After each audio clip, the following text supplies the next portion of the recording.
Bien, amigos, continuamos en la tertulia de Interalmería Televisión. Habíamos comenzado la tertulia hoy haciendo una reseña y una cita a las noticias y a las cantidades, a los números, los nefastos números que tenemos en Almería, que detrás de esos números hay tragedias, con nombres y apellidos, familias, personas. Son 22 los fallecidos en el día de ayer y son 57 los hospitalizados también en un día. Y vamos a escuchar a Juan de la Cruz, que es el delegado de Salud de la Junta de Andalucía en Almería, hablando de este y de los posibles asuntos que vamos a ver en los próximos días. Me refiero a si va a haber mano ancha o van a cerrar el puño en cuanto a las restricciones de los comercios y también del confinamiento. Vamos a escucharle. No ha podido bajar a Almería en el índice acumulado por debajo de 1000 y por lo tanto se determina, como en otros municipios y por el decreto, siempre con criterios epidemiológicos, continuar con ese cierre de la actividad no esencial en nuestra ciudad. Lo sentimos, pero yo creo que es una medida importante para poder dominar esa curva que se está empezando a dominar de una forma correcta y esperemos que si no hay ningún cambio por parte de la Junta de Andalucía, dentro de 14 días podamos eliminar esa restricción. ¿Qué ocurre? Que mientras te obligan a cerrar tu establecimiento durante 14 días más, o a lo mejor lo dejan en 10, según evolucione esa curva, pues mientras tanto, ¿qué haces? ¿A quién recurres? ¿De qué vives? ¿De qué comes? ¿De dónde sacas para pagar alquileres, la luz, el agua, etcétera, etcétera? De un establecimiento, de un negocio que tienes cerrado, que te han obligado a cerrarlo. ¿Y quién te paga? ¿Quién te ayuda? Pues de momento el ayuntamiento, que ha redoblado los esfuerzos, la Diputación y la Junta de Andalucía. Porque el gobierno central, el gobierno del Partido Socialista y de Podemos, no es que no solamente no ayuden, porque no llega el dinero, no ayudan a nadie que haya cerrado su establecimiento y durante estos días que tenga para poder salir adelante. Es que encima les mantienen los impuestos, no les quitan los impuestos. Impuestos por no trabajar, impuestos por no producir, impuestos por no ganar ni un chavo. Vamos a escuchar lo que dice el presidente de la Junta de Andalucía y cuál es su petición. Pero también al Gobierno central, que conjuntamente haga un plan de rescate a la hostelería, la restauración y el comercio para todos los españoles. Es muy importante en un país que es una potencia turística como España. Y sobre todo, mientras tanto hace ese paquete, simplemente pide una cosa: que no paguen los impuestos a aquellos comercios, a aquellos restaurantes, a aquellos bares que por obligación legal, por un decreto administrativo, han tenido que cerrar. No es que cierren por voluntad, es porque ha habido un decreto administrativo que le ha impuesto el cierre. Entonces, mientras están cerrados por imposición, que no paguen impuestos, sobre todo la mayoría de los impuestos, el 80% son del Estado. Bueno, entiéndanlo bien, porque dice que no paguen. No, que no les cobren, porque no se atrevan a no pagar. Porque si no pagas, el gobierno te está esperando para cobrarte con intereses. O sea que, ojo, no lo entendamos mal. Lo que sí pide Juanma Moreno es que se les permita no pagar, pero no incitar a que no paguen. El que no paga, aquí se las tendrá que ver con el gobierno de España, ¿eh? Y además pagará y con recargo. ¿O no? Sí, fíjate que la semana pasada tocamos este tema hablando de las ayudas que el ayuntamiento y las que también ha dado la Diputación, y al final decía que lo que estaba haciendo el ayuntamiento, la Diputación o incluso la Junta de Andalucía eran subvencionar al gobierno central, porque al final lo que está haciendo el de Almería, por ejemplo, da ayuda de 1.000 euros a algunos comercios y a algunos autónomos, eso correspondía a un mes, 2 meses, hasta 3 meses de cuotas de ese autónomo que tiene su barrado, ahora coge esa ayuda del ayuntamiento y automáticamente la ingresa en la seguridad social. Esa es la ayuda que da el ayuntamiento. aportar dinero a la caja de la seguridad social. ¿Por qué? Porque el gobierno central se niega a algo tan lógico que obliga a estar cerrado, no te impuestos. Claro. Bueno, pues el gobierno de España es el único de la Europa occidental que mantiene esta posición, porque Francia, Alemania, Italia, todos estos países ya tienen, están lógicamente distribuyendo ayudas directas, pero es que al mismo tiempo están bajando los impuestos, sobre todo para los negocios que les obligan a estar cerrados. Pero España no.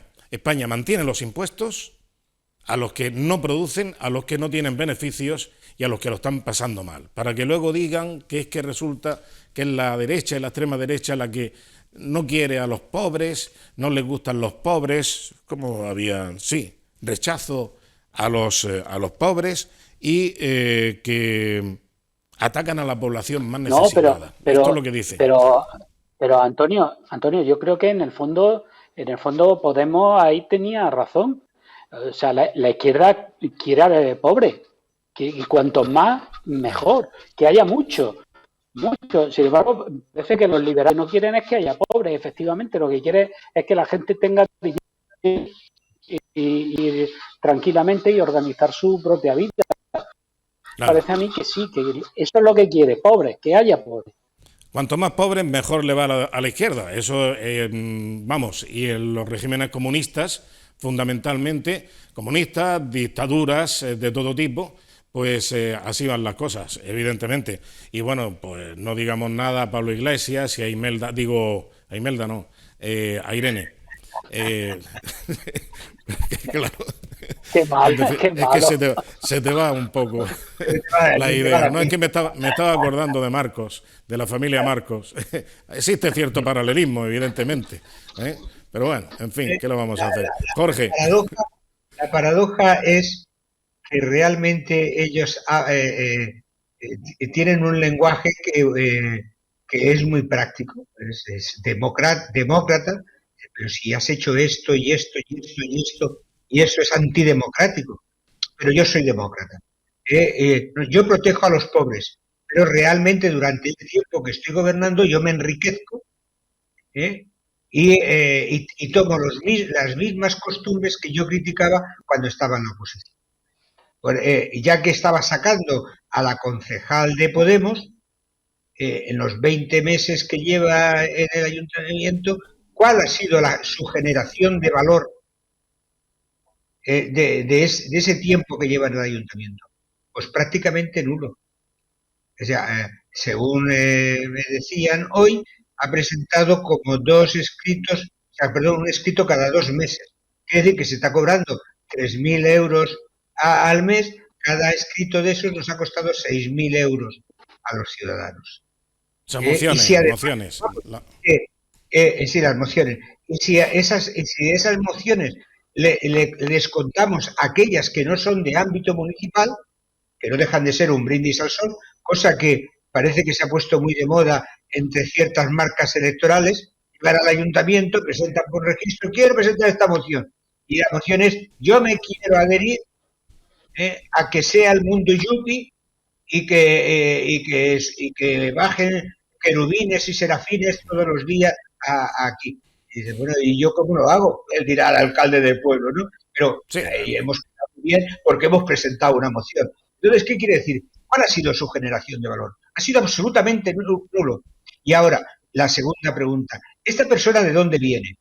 ¿Cuánto ganaba antes? ¿Qué es lo que hacía? Y resulta que le estamos pagando su aprendizaje, le estamos pagando su currículum, ¿no? Pero bueno, ¿qué desvergüenza es esta? Bueno, mientras que no le pagamos la niñera, de momento, o sea, porque eso viene de la casta. He visto la cara de la muchacha, se ve muy joven, igual todavía te da tiempo acá que... Sí, claro, efectivamente.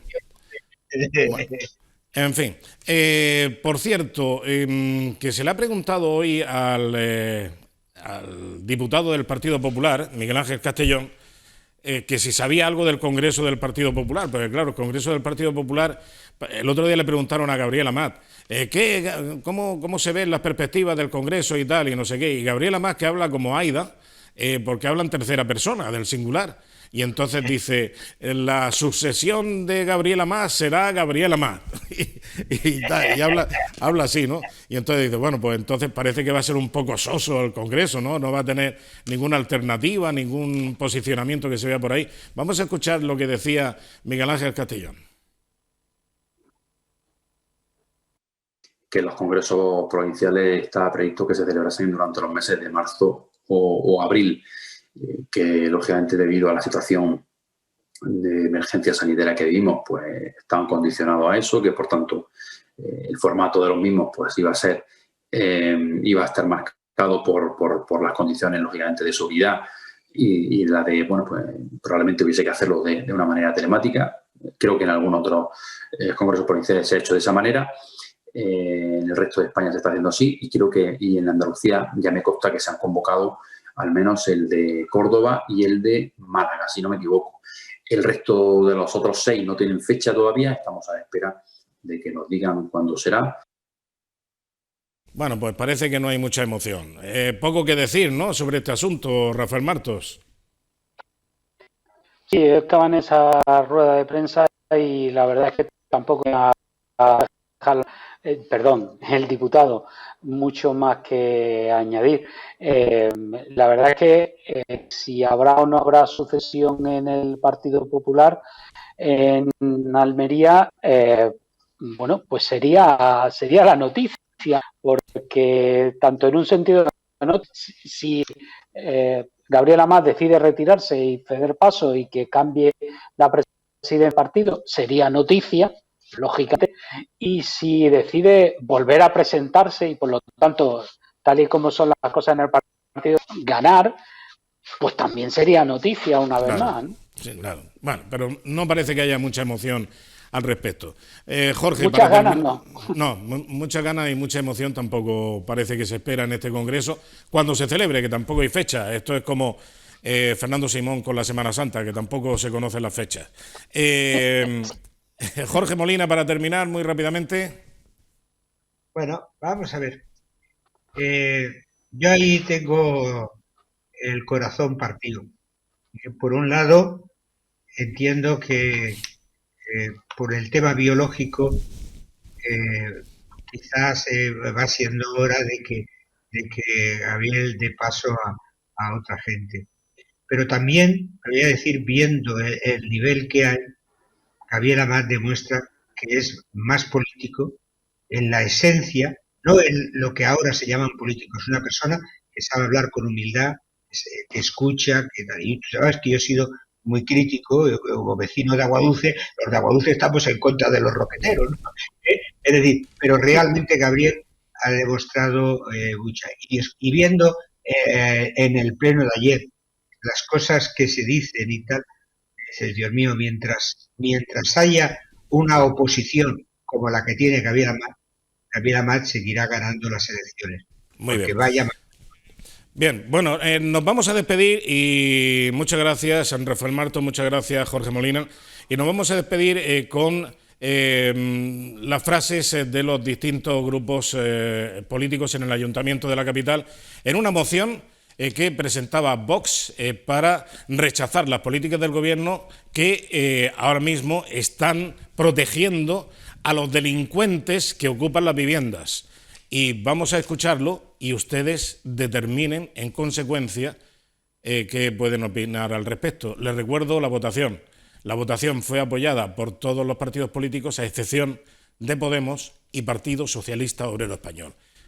Podemos y el PSOE sí están de acuerdo en que se sigan ocupando las viviendas y no van a plantear ningún tipo de rechazo a la moción que presentaba en el Ayuntamiento el grupo Vox, un rechazo contra las ocupaciones ilegales. Vamos a escucharlo y con eso nos despedimos. Saludos y muy buenas noches, amigos. Pero lo que no vamos a hacer es apoyar la política de viviendas que ha puesto en marcha este gobierno, porque a las claras es una expropiación encubierta, y lo que hace es atacar directamente a un bien tan preciado, como he dicho antes, que es la propiedad privada. Lo que ustedes pretenden, aun sin pretenderlo, es atacar a la población vulnerable. Una facción de la sociedad que se ve en la extrema necesidad de tener que ocupar una vivienda vacía porque literalmente no tienen donde caerse muertos. Ustedes hablan de defender la propiedad privada, pero realmente lo que pretenden es defender los intereses de los fondos buitres, así como de la acumulación de activos inmobiliarios. Que todo tipo de ocupaciones ilegales, donde la mayoría de los casos venían y vienen promovidos por grupos de delincuentes organizados que la usan para obtener un lucro a costa de las familias golpeadas por la crisis. O en otros casos, que se utilizan como base de operaciones para actividades criminales como tráfico de drogas en los denominados narcopisos. Nada está en realidad. Presentamos medidas para defender a los ciudadanos que cumplen, persiguen a quienes no lo hacen y defender a la familia que esperan acceder a su vivienda. Para alimentar un debate falso que tiene como sustrato dos ideas: el rechazo que ustedes sienten por aquellos que menos recursos tienen y la defensa a ultranza que hacen de los más ricos. Eso es lo que trasluce siempre en el fondo de su discurso, en el discurso de la ultraderecha. No le gustan los más necesitados, señor Rojas, y sienten devoción, por ejemplo, por aquellos que deciden abandonar España para pagar menos impuestos en un ejercicio de falta absoluta de solidaridad, algo que han aplaudido públicamente el señor Abascal y el señor Espinosa de los Monteros. La ocupación ilegal de vivienda en la provincia de Almería ascendió a 223 viviendas en 2020, y este es dato que nos ha dado la Fuerza de Cuerpos de Seguridad del Estado. Son 2.009 ocupaciones de vivienda en Andalucía. En este país se ocupan 40 viviendas al día, 40 al día. Lamentablemente esto es un hecho que va en aumento año tras año y que supone un sufrimiento para aquellas personas que han invertido su ahorro en una vivienda y que finalmente termina siendo ocupada y en muchísimos casos destrozada por los ocupas.